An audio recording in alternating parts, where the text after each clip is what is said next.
Yeah, I'll react to that, sure. Hey guys, good morning. It is actually morning. It's 11:07. It is 11:07 a.m. March 30th, 2022. Nice day out here in lovely New England. Preemptive like, I've seen this channel before, Battle Order, they are good. Sweden's Armed Forces Explained. Okay. Sounds cool. I'm ready to learn. If you are not ready to learn, you're in the wrong class. Home X down the hall. Make me a pizza, please. Okay, let's... Oh, you guys can't even see it. Jeez. Jeez, okay. There we go. Let's do it. My name's Connor. Did I say that? Original link to the video, top of the description, right below that, link to the Discord. Click on it. Love to have you. Let's go. Sorry, I needed coffee. Also, hi Fubuki, Shiro. Told you I'd do it. Let's go.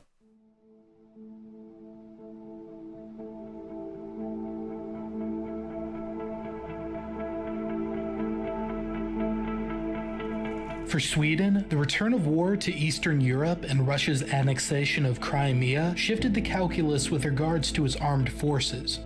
The end of the Cold War was supposed to be the end of history, the beginning of a new era of peace following the triumph of liberalism. In its aftermath, the Swedish army was rapidly reduced in scope through the 1990s and early 2000s, but at the same time, they also received a new round of modernization, with the introduction of top-of-the-line platforms like the CV-90 infantry fighting vehicle and the Leopard 2 main battle tank. Now, with NATO and Russia staring each other down in the Baltics, the Swedish armed forces is putting forth plans to expand its rapid... Okay, so a lot has happened since this video was made, so, okay. They're down in the Baltics. The Swedish armed forces is putting forth plans to expand its rapid reaction capabilities, increase readiness, and bring back the division. In this video, we're taking you through Sweden's rapid reaction brigades, with a more in-depth look at their tank and armored infantry unit organization, equipment, and doctrine. I'm your host Brendan, and this is Battle Order.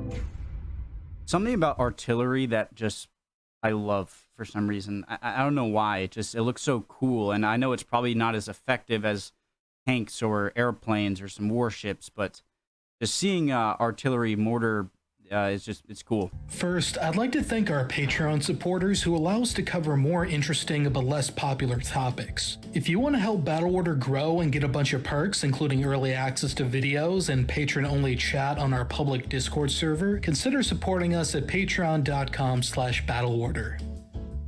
But on to the topic at hand. When the Swedish army implemented its Rapid Reaction Organization plan for 2014, its professional forces were reorganized into 8 maneuver battalions and a number of independent units. They constitute Sweden's High Readiness Combat Force, which is complemented by numerous support battalions, reserve battalions, and Home Guard Territorial Defense battalions that bring its total force structure closer to 70 battalions. The focus of this video is Sweden's Mechanized Battalions, which consist of a combination of main battle tanks and infantry fighting vehicles carrying armored infantry. Sweden's full-sized mechanized battalions include the 41st and 42nd Battalions under the Skaraborg Regiment, the 191st and 192nd Battalions under the Norrbotten Regiment, and the 72nd Battalion under the South Scania Regiment. Additionally, just in January 2020, part of the 18th Battle Group stationed in Gotland was reflagged as the 181st Mechanized Battalion, although this battalion is about half the size of the other mechanized battalions. During peacetime, mechanized battalions are grouped into regiments and trained at their home garrisons, but when activated for war, they reorganize and deploy into the 2nd and 3rd Brigades. When this happens, each brigade receives a headquarters and separate recon company from the regiments. These staff are each supported by a brigade command company detailed from the command regiment. As its maneuver elements, each brigade then gets an infantry battalion from the Skaraborg, South Scania, and Norrbotten regiments. 2nd Brigade ends up with 2 mechanized and 1 light mechanized battalion, while the 3rd Brigade gets 3 mechanized battalions. Each brigade is then supported by an artillery battalion, an air defense battalion, an engineer battalion, and a logistics battalion attached from their respective regiments.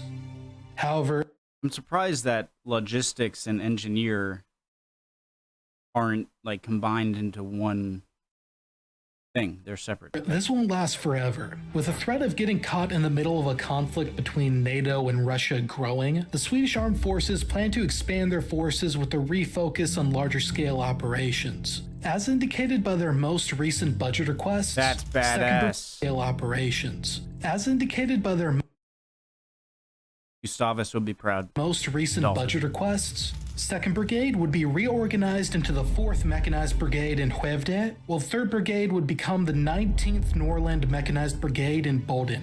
Meanwhile, a completely new 7th Mechanized Brigade, probably based on the South Scania Regiment, would be formed in Revinghed, while the motorized 1st Infantry Brigade would be formed in Maladalen.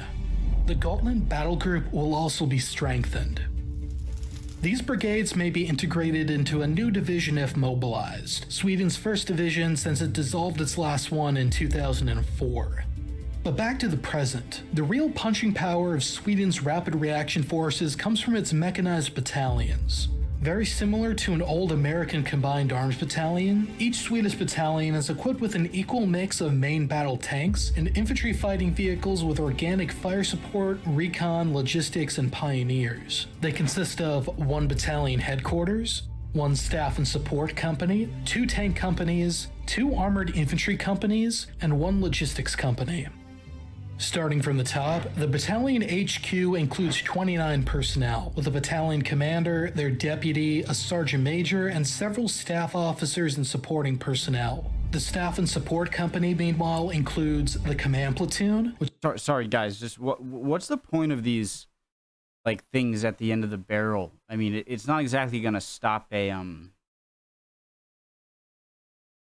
okay, no, I'm an idiot. It must be to protect the barrel from debris getting into it. Never mind. battalion commander, their deputy, a sergeant major, and several staff officers and supporting personnel. The staff and support company, meanwhile, includes the command platoon, which supports battalion staff officers, mans command posts, and provides signal support to the HQ. The staff and trains platoon, which provides logistical support to the company. A reconnaissance platoon with 4 CV-90 IFVs split into a platoon HQ in 4 sections. 2 mortar platoons, each with 4 Mjolnir 120mm self-propelled mortars based on the CV-90. Never seen those. And an anti-aircraft platoon with 4 40mm self-propelled anti-aircraft guns, also based on the CV-90 chassis. Guys, I always see aircraft. So I've noticed before, anti-aircraft guns usually have like 4 barrels. Obviously, this one doesn't. It's probably because they're more accurate now. But they also like always have that cone shape going off the end of the barrel. Am I imagining things, or is that like mostly on anti-aircraft weapons? And I wonder why. I might have just solved my own question again. Maybe it's because the muzzle flash might make it harder to aim up in the air. But wouldn't that be the case for anything? Next up, the logistics company. I gotta shut up. I'm sorry. Also based on the CV-90 chassis. Next up, the logistics company provides sustainment and mobility support to the battalion. It includes a company HQ and trains, a fuel and ammunition supply platoon, a repair platoon with 1 repair team per maneuver company, among other elements, a medical platoon with 4 teams manning ambulance variants of the BV-410 tracked APC, and lastly, a pioneer platoon, which provides mobility and demolition support to the battalion. I said I wouldn't pause, but I'm surprised that the fuel support vehicle that carries the fuel was on wheels rather than treads, because you'd think it'd have to go pretty much anywhere to reach a tank that didn't have a lot of fuel. Other things includes 3 CV-90s carrying 3 Pioneer sections, as well as an armored bridge layer based on the Leopard 2. And now on to what everyone's been waiting for, the maneuver. First, the primary offensive capability of the Mechanized Battalion are its tank companies. The main feature of these companies is Sweden's main battle tank, the Stridsvagn 122, a Stridsvagn 122. Stridsvagn. variant of Germany's improved Leopard 2A5. It's equipped with a 120mm smoothbore tank gun as its main armament and crewed by 4 soldiers. Each cool. tank company consists of a staff and logistics platoon commanding and supporting 3 tank platoons. The former includes 2 tanks, one for the company commander and one for their deputy. The rest of the platoon comes under the separate administrative control of a platoon commander and deputy commander who ride in a forward command variant of the CV-90. They're in charge of service and support elements in the company. That's pretty cool. So they have like a slightly smaller tank just for going around with the other tanks to do the more administrative Each company is supported by forward observers with their own CV-90. They're equipped with sensors and laser rangefinders to aid in calling in fire missions in support of the company. Cool. Integrating fires is key to combined arms doctrine, as indirect fires create situations where friendly forces can maneuver and limits the enemy's ability to employ countermeasures. Previously, the dedicated forward command and forward observation variants of the CV-90 were only armed with a machine gun. However, we've been told that now, regardless of specialty function, most CV-90s will be equipped with a 40mm Bofors autocannon in the future. In terms of logistical support, the Swedes are unique. Guys, did you see that round explode? It looked like it exploded a bit above the ground and then like fired projectiles. It didn't even look like it depending on the In terms of logistical support, the Swedes are unique. Each company, depending on the parent unit, weather conditions, and terrain, can be supported by 2 BV-410 armored carriers with a flatbed rear module rather than the standard cargo trucks. Similarly, the Swedes use a 3rd BV-410 ambulance for all-terrain medical evacuation. Unlike the cargo variant, the ambulance variant seems to be more universal amongst the companies. These tracked, articulated APCs have all-terrain capabilities. This means that each company has a limited logistics and medevac capability that is amphibious, can deal with harsher terrain and snow better than regular trucks, and are protected against rifle fire, mines, and shrapnel. And lastly, maintenance support for the company is provided by the maintenance variant of the CV-90, the STRF 9040 DSG, short for the Driftstotsgruppe or the Operations Support Group. Driftstotsgruppe? This vehicle carries the company's chief technician as well as a number of mechanics. The company also has a variant of the German Panzer III Buffel to allow for recovery of immobilized tanks and armored vehicles under fire. All of this supports the company's close combat elements. Each platoon consists of 3 tanks, crewed by a tank commander, gunner, loader, and driver, with the platoon leader acting as the commander of the first tank and the deputy platoon leader commanding the 3rd tank. This gives each Swedish tank company 11 MBTs in total. I wonder if the gunner and loader have any additional responsibilities when they're not engaged in combat. Because obviously the driver and the platoon and the tank commander are gonna kind of always having stuff to do. Tank. This gives each Swedish tank company 11 MBTs in total, or 22 for the entire Mechanized Battalion. And now on to the armored infantry companies, which support the tank's mission with infantry fighting vehicles and dismounted infantry. The companies are organized very similarly, consisting of a staff and logistics platoon and 3 armored infantry platoons. The staff and logistics platoon structure is almost identical with some minor differences. Look at that. The staff and logistics Terminator. Man, so I'd imagine the U.S. has similar kind of command things, and Great Britain, France, all the big kind of armies. But just seeing how well, like they've like checked off every box and then like checked off additional boxes, but platoon structure is almost identical with some minor differences. First, the Omegan, company commander and their Oxenbeda, deputy are transported in STRF 9040s rather than tanks. Second, rather than a tank-based armored recovery vehicle, the armored infantry company is equipped with one based on the CV-90. At the platoon level, like in the tank companies, the armored infantry also have 3 vehicles. The platoon further breaks down into a platoon headquarters and 3 infantry groups, each with their own IFV lettered E, F, and G. The platoon commander, their deputy platoon commander, and the vehicle commander command the vehicles for F, G, and E respectively. In some units, the platoon leader gets a spare vehicle commander that can take over the vehicle if they dismount. However, perhaps more interesting is a spare NCO called a Narstridsledere. Translated literally as Narstrids. And you can see here that these have the cones at the end of the barrel too, so obviously it's not just anti-aircraft. Is a spare NCO called a Narstridsledere. Narstridsledere.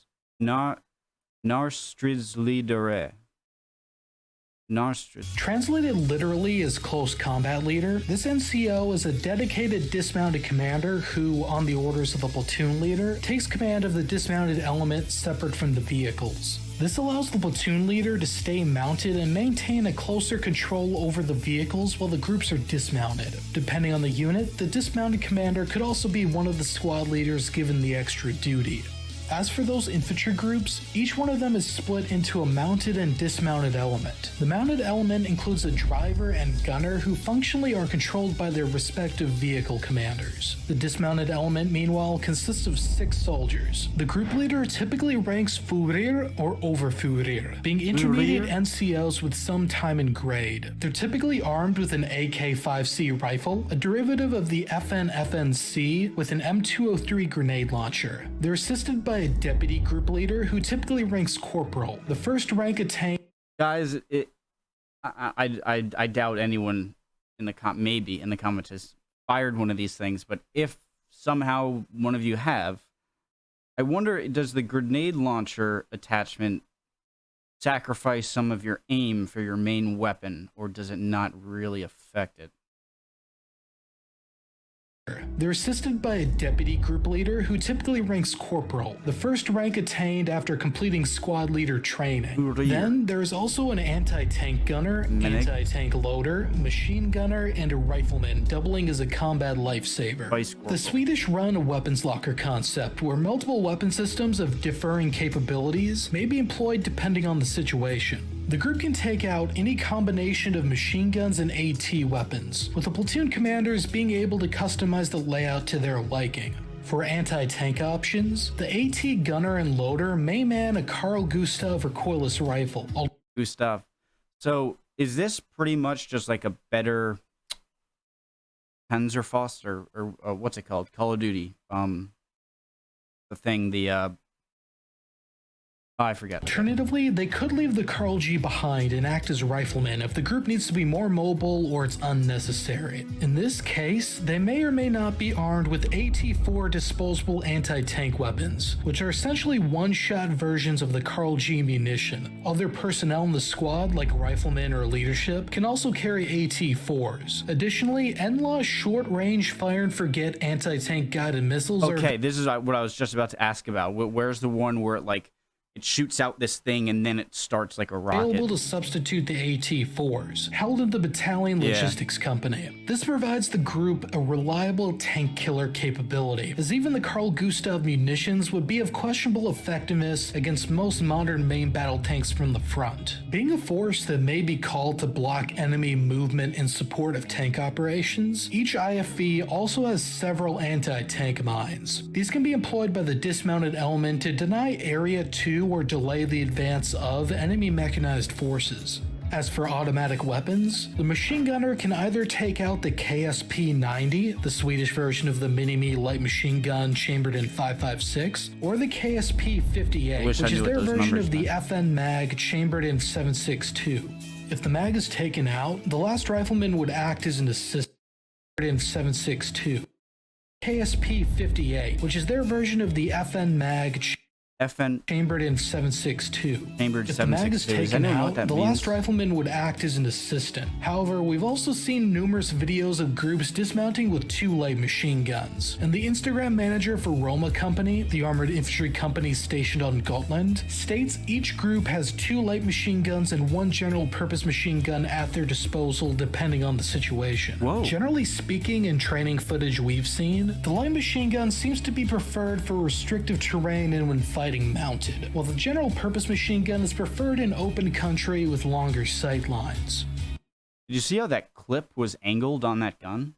Another new weapon that's hit the Swedish army is the AK-4D designated Marksman rifle, a version of Sweden's G3 variant. It provides the group a slightly longer range and more precise fires, but is not utilized here as a dedicated sniper rifle. We've been told the groups have the option of giving it to the rifleman or deputy group leader if necessary.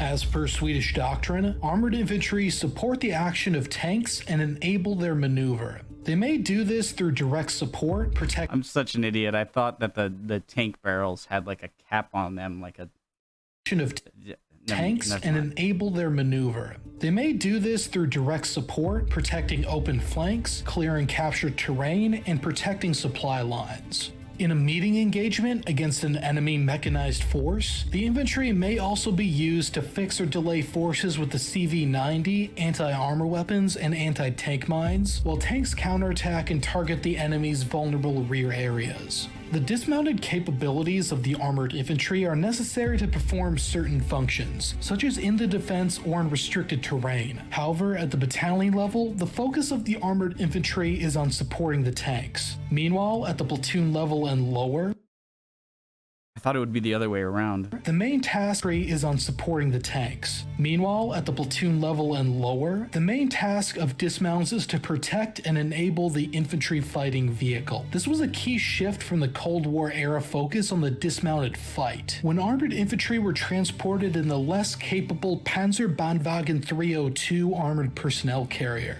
The change was likely due to the adoption of the more capable Stridsfordon 90, which is able to engage in close combat against mechanized forces in a way the legacy platform could not. The most clear indication of the shift was in the change of the platoon structure itself. During the Cold War era, platoons had a dedicated vehicle commander who would take over command of the APCs while the platoon commander and their deputy dismounted. This suggested a stronger emphasis on the dismounted fight, because the platoon commander and platoon deputy could exercise more direct control over the dismounted infantry, while the vehicles maneuvered to directly support the infantry, protect a flank, or conduct an independent mission. This is the opposite of the current situation, where the platoon commander exercises more direct control over the vehicles and often delegates command of the dismounts to an NCL. Shells. Additionally, it's very common to see Swedish armored infantry shooting from the rear hatches of the vehicle while moving. There's space for 4 soldiers to stand at the hatches at any time, providing security and possibly returning fire. This capability may allow the Swedes to conduct higher tempo maneuvers. Since infantry can stay mounted for longer, the mobility of the CV-90s and the Leopard 2s aren't hampered as bad by the speed of dismounted infantry. But of course, what's that Finnish sniper's name again? The one who killed like 300 Russian Soviets, World War II. I'm blinking on his name. And the Leopard 2s aren't hampered as bad by the speed of dismounted infantry. But of course, there are downsides to fighting mounted rather than dismounted. For example, the effectiveness of the infantry's fire when the vehicle is moving at any sort of speed is questionable, and they're unable to properly clear terrain while doing so. This tactic is probably partially situational, such as reacting to an ambush in close terrain or providing general security, but it's certainly represented more in Swedish training than with their counterparts in the US Army, for example. There are, of course, exceptions, such as holding ground or fighting in restrictive and complex terrain or urban environments. However, even in defensive situations, Swedish doctrine places a premium on mobility to quickly mass and concentrate forces wherever the enemy may choose to attack. A passive and static defense is not the calling card of the Mechanized Battalions, who likely don't have the bayonet strength to excel at many of the dismount-centric functions that the lighter forces with more bayonet strength? Did I miss something? Bayonet strength to excel at many of the dismount-centric functions that the lighter forces with more infantry do. As for how these units combine arms, or pair tanks and infantry to make up for each arm's weaknesses, the Swedish system is much like what the American combined arms battalions were like before 2016. Did I miss something? You said bayonet strength? Does that have a... Obviously, it doesn't mean Did I miss Just something? like what the American Combined Arms Battalions were like before 2016. In a typical situation, each tank and armored infantry company would trade a platoon with the opposite type of company. So they'd end up with 2 companies with 2 tank platoons and 1 infantry platoon, and 2 companies with 1 tank platoon and 2 infantry platoons. In other, more fleeting situations, they can form 1-to-1 company pairs, which would entail pairing down to the group level. In other words, each tank being paired with its own IFV. Company teams can then be further reinforced with battalion and brigade assets depending on the mission. This could include pioneers or even bridging assets from the battalion logistics company if a team needs mobility support on the battlefield. Similarly, the company could receive brigade engineers as attachments or battalion anti-aircraft support. If you enjoyed this That had been going like 45 miles an hour right there. look at Sweden's mechanized battalions, check out this video on Canada's mechanized infantry, an equivalent Western force with similar doctrine but very different equipment. We'll see you over there. Probably has a US one. It's time again. Didn't mean to do that. Ooh, what was that? It's time again to talk about a current topic. Germany namely the rearms. Okay. Yeah, cool video. Battle Order, great channel. Like, subscribe. Yeah, that was really interesting. And I'd like to see if Battle Order has like a France and a UK or Finland episode. They obviously have a Canadian one. Yeah, so I'm learning about history and Sweden and 30 Years' War, Great Northern War. You're always kind of you're always have the image of not a very large army, not a very big population, not a lot of people to draw on, okay? But a very specialized and well-disciplined professional army, which you still seem to be to this day. Awesome video. I hope I didn't sound too, well, you know. Hope you guys are all doing well. Chin up. You'll be good soon. Don't worry. See ya.